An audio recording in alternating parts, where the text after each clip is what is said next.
Hello everyone. इस video में discuss करेंगे acid base and salt chapter का एनसीईआरटी एक्सरसाइज सॉल्यूशन। तो यहाँ पे मैंने क्वेश्चन नंबर 8 तक प्रीवियस वीडियो में डिस्कस कर लिया है ऑलरेडी। अब क्वेश्चन नंबर 9 से आगे बढ़ते हैं। तो क्वेश्चन नंबर 9 बोल रहा है कि 5 सॉल्यूशन है A B C D and E और when tested with a universal indicator, मतलब इसको यूनिवर्सल इंडिकेटर पे टेस्ट किया गया है तो शो किया है सोड पीएच एज 4, 1, 11, 7, 9 रेस्पेक्टिवली। मतलब पांचों solution A B C D E का यूनिवर्सल इंडिकेटर पे पीएच वैल्यू शो किया है 4, 1, 11, 7, 9 रेस्पेक्टिवली। तो उनमें से बोल रहा है कि इनमें से कौन सा solution A B C D E solution में से कौन सा solution neutral condition neutral nature का है, कौन स्ट्रॉन्ग अल्कलाइन है, कौन स्ट्रॉन्ग एसिडिक है और कौन सा सोल्यूशन वीकली एसिडिक है और कौन वीकली अल्कलाइन है। और इसमें ये भी आपको अरेंज करना है pH in increasing order of hydrogen ion concentration. तो पहले आपको ये याद करना पड़ेगा कि कौन सा सब्सटेंस पीएच यूनिवर्सल इंडिकेटर जो है पीएच के डिफरेंट वैल्यू पे ये बताता था कि कौन सा सब्सटेंस स्ट्रॉन्ग एसिडिक है या कौन सा सब्सटेंस वीक एसिड है, और फिर ये भी बताता कि कौन सा सब्सटेंस स्ट्रॉन्ग बेस है और कौन सा सब्सटेंस वीक बेस है। तो एक्चुअली में स्ट्रेंथ ऑफ एसिड और स्ट्रेंथ ऑफ बेस को भी डिटरमाइन करता था यूनिवर्सल इंडिकेटर। तो इसीलिए हम पीएच के डिफरेंट वैल्यू पे तो बोल ही सकते हैं यूनिवर्सल इंडिकेटर के हेल्प से कि कौन सा सब्सटेंस स्ट्रॉन्ग एसिड है कि कौन सा सब्सटेंस स्ट्रॉन्ग बेस है। तो सबसे पहले आपको याद करना पड़ेगा कि जब पीएच का वैल्यू 14 के रेंज में रहेगा तो वो स्ट्रॉन्ग बेस होगा, ये पता है आपको। जब पीएच का वैल्यू 7 से ज़्यादा थोड़ा सा रहेगा, अप्रॉक्स इस 7, 8, 9 के अप्रॉक्स रहेगा तो वो होगा वीक बेस इस तरह से, या वीक अल्कलाइन। अब फिर से पीएच का वैल्यू जब 0 के अप्रॉक्स जिसका रहेगा वो रहेगा स्ट्रॉन्ग एसिड, और इसी पीएच के थोड़ा सा अप्रॉक्स इस वाले रीजन में यानी 6, 5 और 4 वाले रीजन में जो जिसका पीएच वैल्यू रहेगा वो रहेगा वीक एसिड। ये आपको पता चल गया। तब यहाँ से आपको बता सकते हैं आप किस 5 सॉल्यूशन में से जो पीएच वैल्यू दिए हुए था उसमें से आप बता सकते हैं कि कौन सा न्यूट्रल है। जैसे आप बता सकते हैं कि यहाँ पे मैं आप डायरेक्ट सॉल्यूशन पे चला जाता हूँ। न्यूट्रल कौन था? जिस डी सॉल्यूशन का पीएच वैल्यू 7 था तो इसका मतलब डी सॉल्यूशन क्या किस नेचर का होगा? न्यूट्रल ही नेचर का होगा। सेम उसी तरह से सी सॉल्यूशन का पीएच वैल्यू 11 है तो यहाँ से पता कर सकते हैं कि ये स्ट्रॉन्ग अल्कलाइन होगा क्योंकि ये 14 के रेंज में है ना, 14 के अप्रॉक्स सटा हुआ है ये, तो स्ट्रॉन्ग अल्कलाइन होगा। अब यहाँ पे सॉल्यूशन बी का पीएच वैल्यू दिया हुआ है 1, तो 1 दिया हुआ है तो ये 0 के अप्रॉक्स में है यानी स्ट्रॉन्ग एसिडिक होगा। कौन? Solution B. अब यहाँ पे सॉल्यूशन ए के बारे में बोला है, ए सॉल्यूशन का पीएच वैल्यू ये दे रखा है 4, तो ये एक्चुअली में वीक एसिडिक होगा, ये आपको पता चल गया।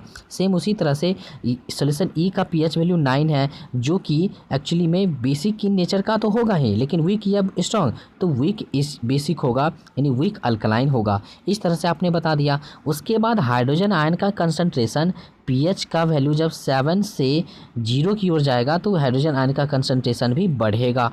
तो इसका मतलब ये हुआ कि अगर मैं बोलूँ कि जिसका 0 के अप्रॉक्स वैल्यू रहेगा उसका हाइड्रोजन आयन का कंसंट्रेशन ज़्यादा होगा और जिसका 7 के अप्रॉक्स होगा पीएच वैल्यू उसका हाइड्रोजन आयन का कंसंट्रेशन कम होगा।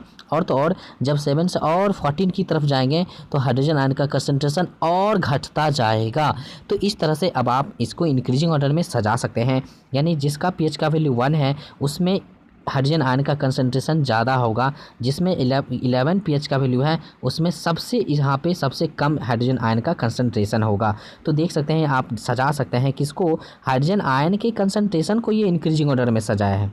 आप यहाँ न्यूमेरिकल वैल्यू से नहीं लेंगे, है ना, ये थोड़ा केयरफुल रहेंगे। तो आगे बढ़ते हैं क्वेश्चन नंबर 10 पे। क्वेश्चन नंबर 10 बोल रहा है कि equal length of a magnesium ribbons are taken in a test tube A और टेस्ट ट्यूब बी और hydrochloric acid is added to test tube A while acidic acid is added to test tube B in which test tube will, यहाँ पे बोला है कि in which test tube will the fizzing occur more vigorously and why. यानी कह रहा है कि मैं आपको अच्छे से क्वेश्चन समझा रहा हूँ। एक टेस्ट ट्यूब ए है और एक टेस्ट ट्यूब बी है, दोनों में ही मैग्नीशियम रिबन पहले से रखा हुआ है। अब क्या किया, ए टेस्ट ट्यूब में आपने HCl ऐड किया और बी टेस्ट ट्यूब में आपने ऐड किया CH3COOH। अब आप बताइए ये HCl स्ट्रॉन्ग एसिड है, CH3COH एसिटिक एसिड है जो कि वीक एसिड है। अब आप बताइए कि जब टेस्ट ट्यूब ए में जब आपका पहले से मैग्नीशियम रखा हुआ है, अब आपने इसमें HCl ऐड करा है, तो ये रिएक्शन करेगा बहुत ही फास्ट। क्यों? क्योंकि HCl स्ट्रॉन्ग एसिड है। जब ये स्ट्रॉन्ग एसिड है तो मेटल से ये बहुत फास्ट रिएक्ट भी करेगा और साल्ट बहुत ही जल्दी बनाएगा और तो और हाइड्रोजन गैस भी बहुत ही जल्दी निकालेगा, यानी फास्ट स्पीड से हाइड्रोजन गैस रिलीज करेगा और इसीलिए इसमें ज़्यादा फिजिंग अकर होगा। क्यों? क्योंकि यहाँ पे HCl जो था ये स्ट्रॉन्ग एसिड का काम कर रहा था, इसीलिए मेटल Mg से फास्ट रिएक्ट करेगा। जब ये फास्ट Mg से रिएक्ट करेगा तो हाइड्रोजन गैस भी बहुत ही फास्ट फिजिंग साउंड करता हुआ स्पीड से निकलेगा। इस तरह से समझ सकते हैं। अब यहाँ पे स्क्रीनशॉट आप ले सकते हैं, इसका सॉल्यूशन को आप बाद में भी पढ़ सकते हैं। अब क्वेश्चन नंबर 11 बोल रहा है कि फ्रेश मिल्क का pH वैल्यू 6 होता है, ये आप सभी भी जानते हैं। तो how do you think the pH will change as it turns into curd, explain your answer. ये बोल रहा है कि अगर pH वैल्यू फ्रेश मिल्क का आप जानते हो कि 6 होता है, लेकिन ये जो फ्रेश मिल्क है यहाँ पे जिसका pH वैल्यू आपने देखा कि 6 होता है, तो ये जब कर्ड में चेंज हो जाता है वही मिल्क जिसका pH 6 था, तो क्या होगा? pH का वैल्यू 6 से ज़्यादा हो जाएगा कि 6 से कम होगा?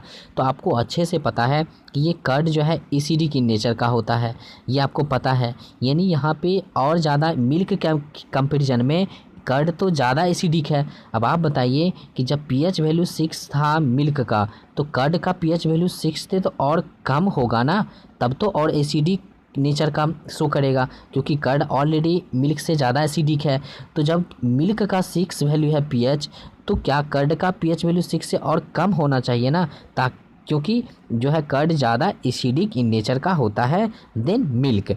तो इसलिए क्या हो जाएगा, और यहाँ पे pH वैल्यू डिक्रीज कर जाएगा। यहाँ पे देख लीजिए, the pH of milk is 6 as it change to curd the pH will reduce because curd is acidic in nature. तो एसिड जो प्रेजेंट रहता है उसमें एक्चुअली में वो क्या किया, pH वैल्यू को डिक्रीज कर दिया, यानी कर्ड के सिचुएशन में pH वैल्यू और डिक्रीज हो जाएगा, कम हो जाएगा। ये आपने समझा। अब क्वेश्चन नंबर 12 देखिए। क्वेश्चन नंबर 12 कह रहा है कि अ मिल्क मेन जो है adds very small amount of baking soda to fresh milk.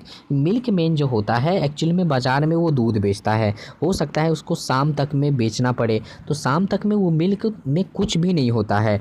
ठेठ में बोले तो वो उसमें फटता नहीं है, और अगर ऐसे बोलें तो उसमें कोई बैक्टीरिया नहीं आ पाता है, मतलब वो खट्टा नहीं हो पाता है वो मिल्क, है ना। तो वो चीज़ है।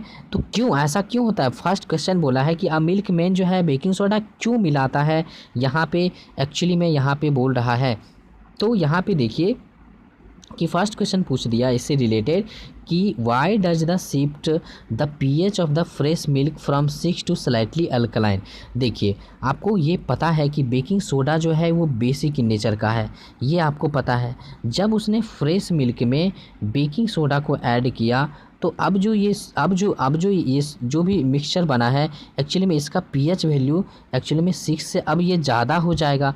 क्यों? क्योंकि आपने बेकिंग सोडा मिलाया है जो कि वो बेसिक इन नेचर का होता है, तो जाहिर सी बात है कि अब जो सोल्यूशन बनेगा वो बेसिक इन नेचर का सोल्यूशन होगा। तो इसीलिए pH वैल्यू जो है 6 से, यानी फ्रेश मिल्क का pH वैल्यू 6 से यहाँ पे अल्कलाइन इन नेचर का हो जाएगा, क्योंकि आपने बेकिंग सोडा मिलाया है, और बेकिंग सोडा किस नेचर का होता है, तो बेसिक इन नेचर का होता है। तो इस तरह से आप आंसर मार्क कर सकते हैं। अब क्वेश्चन नंबर बी बोला है कि why does this milk take a long time to set as a curd. तो ये जो आपने जो मिल्क मैन ने जिस दूध में बेकिंग सोडा मिला दिया है, वो मिल्क को जो है कर्ड बनने में, यानी कर्ड में सेट होने में ज़्यादा टाइम लग जाता है। क्यों? क्योंकि आपको ये पता है कि जब ये जो है मिल्क जो आपने बेकिंग सोडा मिलाए हुए है जो जिस मिल्क में, वो तो अब अल्कलाइन इन नेचर का है ना। तो अब जाहिर सी बात है कि अल्कलाइन नेचर से इसको एसिडिक नेचर में होने में तो वक्त लगेगा ना, क्योंकि एसिडिक नेचर में होगा तभी तो जाके ये कर्ड में सेट होगा। तो इसीलिए इसमें ज़्यादा टाइम लग जाता है, क्योंकि अब जो मिल्क मैन ने जब बेकिंग सोडा ऐड कर लिया था तो वो जो मिल्क बन गया था वो स्लाइटली बेसिक इन नेचर का था, और स्लाइटली बेसिक इन नेचर के केस में कोई भी जो है वो कर्ड में चेंज नहीं होगा जल्दी, क्योंकि कर्ड तो ऑलरेडी एसिडिक इन नेचर का होता है, इसीलिए सेट होने में ज़्यादा देर लग जाता है। अब नेक्स्ट क्वेश्चन पे चलते हैं। Question number 13, plaster of Paris should be stored in a moisture proof container, explain why. ये आपको अच्छे से पता है कि प्लास्टर ऑफ पेरिस जो देख लीजिए यहाँ पे है, एक्चुअली में वाटर के केस में वो जिप्सम बना लेता है। अब जो ये जिप्सम है हार्ड सॉलिड है, तो आप खुद बताइए कि प्लास्टर ऑफ पेरिस को ओरिजिनल प्लास्टर ऑफ पेरिस ही रखने के लिए क्या आपको इसमें वाटर से अलग करना पड़ेगा ना? नहीं, तो ये प्लास्टर ऑफ पेरिस वाटर के केस में क्या बन जाएगा? जिप्सम बन जाएगा। तो क्या अब ये प्लास्टर ऑफ पेरिस रहा? नहीं, अब ये प्लास्टर ऑफ पेरिस जिप्सम बन गया in case of water, in case of moisture. इसीलिए हमें प्लास्टर ऑफ पेरिस को ओरिजिनलिटी में प्लास्टर ऑफ पेरिस ही रखना है।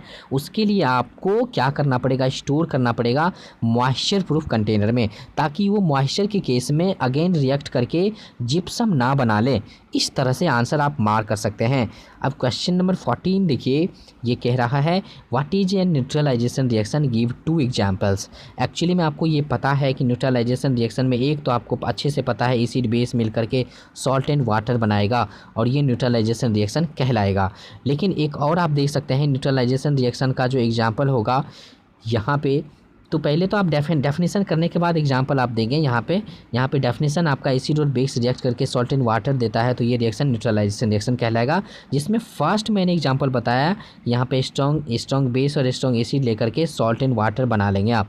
लेकिन एक और यहाँ पे एग्जाम्पल हो जाएगा वो ड्यूरिंग इंडाइजेशन। जब इंडाइजेशन होता है तो cause due to production of excess of hydrochloric acid in the stomach, मतलब स्टोमक में एक्सेस हाइड्रोक्लोरिक एसिड प्रोड्यूस हो जाने से क्या होता है? इंडाइजेशन होता है किसी भी इंसान को। तो एक्चुअली में क्या है कि उस एक्सेस HCl को न्यूट्रलाइज करने के लिए आपको कोई बेसिक सब्सटेंस लेना पड़ेगा, जैसा कि आप जानते हैं मिल्क ऑफ मैग्नीशिया या फिर sodium bicarbonate means baking soda. ये दोनों ही चीज़ें एंटासिड के फॉर्म में आप लेते हैं, ताकि वो एक्चुअली में क्यों आप लेते हैं? क्योंकि आपके पेट के अंदर एसिडिटी ज़्यादा हो गया, तो आप एंटासिड लेते हैं, मतलब कोई बेसिक सब्सटेंस लेते हैं ताकि सॉल्ट एंड वाटर बन सके, है ना, न्यूट्रलाइज हो सके। यानी सॉल्ट जब बन जाएगा तो यानी आपका जो एसिडिटी है वो न्यूट्रलाइज हो जाएगा। इसको न्यूट्रलाइज किसने किया? बेस आकर के। बेसिक सब्सटेंस में आप क्या ले रहे हैं? तो बेकिंग सोडा या फिर मिल्क ऑफ मैग्नीशिया। ठीक है, इस तरह से आप देख सकते हैं। अब नेक्स्ट क्वेश्चन पे चलते हैं। ये यहाँ पे रिएक्शन भी याद रख सकते हैं। जब आपने मिल्क ऑफ मैग्नीशिया लिया था स्टोमक में, जब आपको एसिडिटी हो गया था, तो देख सकते हैं मिल्क ऑफ मैग्नीशिया और आपके पेट में पहले से HCl प्रेजेंट है, तो देख सकते हैं MgCl के साथ रिएक्ट करेगा, OH H के साथ वाटर बना लिया। इस तरह से भी डिस्कस कर सकते हैं।